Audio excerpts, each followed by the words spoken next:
Hey, what is going on, guys? In today's video, we're going to have a conversation about how the minigun has gone from zero to hero in Fortnite Season 7.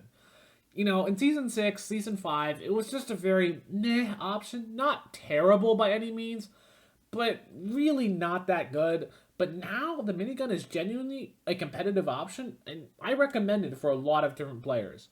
So today we're going to talk about how that really happened, and it's not just because of the weapon statistic overhaul. The overall meta has changed so much that genuinely allows the minigun to compete really well. So whenever we do these type of discussion videos, I always think it's best to look back at previous seasons. And I think Season 6 would be enough for this. Looking back at Season 6, I just didn't see the minigun as being a particularly great option. Some people would say the minigun is like an SMG class gun, which isn't wrong per se. But when I think of the SMGs, I think of them as shotgun follow-ups. So you shoot a shotgun shot and then you pull out your SMG. The minigun really doesn't work in that role, especially back then as the wind-up time was painfully slow.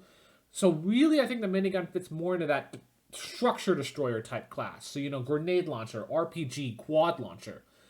And honestly, against those options, the minigun I just don't think was there. The weakest of the three, the grenade launch, still pretty decent in Season 6, and the RPG and quad launch were both very competitive choices. You could take either one. They were both really strong. They weren't impossible to find.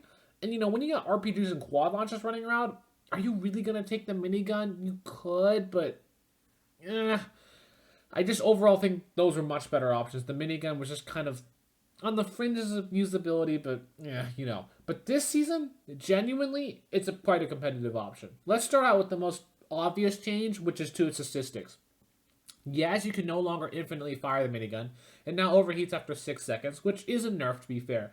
But the wind-up time is so much faster. That is actually a huge buff because it makes the minigun a lot more responsive for when you need it. It'll wind up and start firing earlier. It's overall just a massive buff, and I really think that does make a difference. But I think the bigger thing is that the Structure Destroyer meta is vastly different in Season 7 compared to what it was in Season 6. First off, the quad launcher is straight up vaulted.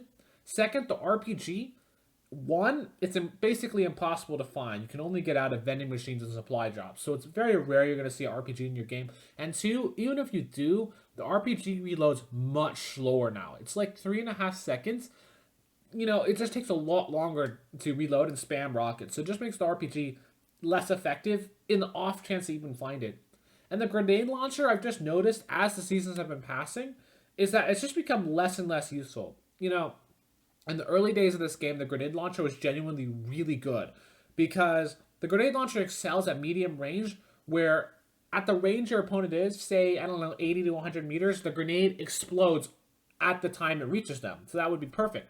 But as we've seen the meta shift to build fighting and now really into box fighting, the grenade launcher honestly isn't super great at close range because it takes forever to explode. You risk blowing yourself up. It's just gotten less and less useful over time. So what this has meant is that the minigun's competitors are overall just much weaker. In addition to this, some of the other guns that overlap this role, like the drum gun and the LMG, are gone. So really, the hole in the meta is massive, and it's a perfect opportunity for the minigun to fill that role. In conjunction with the statistics buff, it just fills that Structure Destroyer role perfectly because without the RPG running around, it's a really good option. And the third reason I think a lot of people don't think about is that we have seen a total change in the meta towards a vehicle-based mobility. In Season 5, we really had itemized based mobility. You had Rift to Go, Grappler, Shockwave, Impulse, and the rifts around the map. So it's much more about items. In Season 6, and we saw Quad Crashers come in, the Shadow Stones, but in Season 7, it's really now vehicle-based. With no Shadow Stones and planes everywhere, you're seeing a lot of people flying around in planes because obviously they're quite a good vehicle, right? And the minigun is a perfect counter to them. If you haven't been doing this, try it. The minigun shreds planes. It is infinitely more effective than the AR because the minigun has no damage fall off versus players.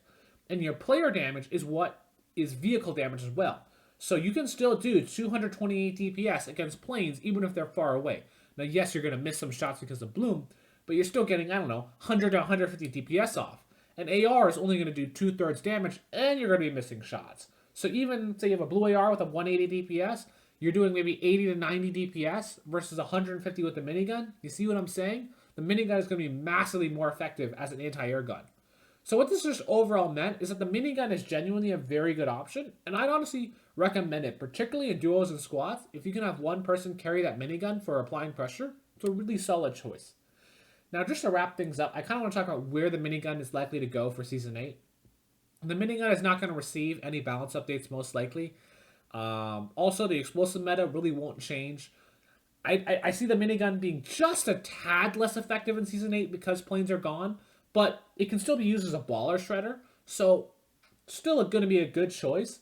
And the one thing that could happen is if we get the drum gun back, then the minigun is going to be a lot less useful because the drum gun, in a lot of ways, is just a straight upgrade.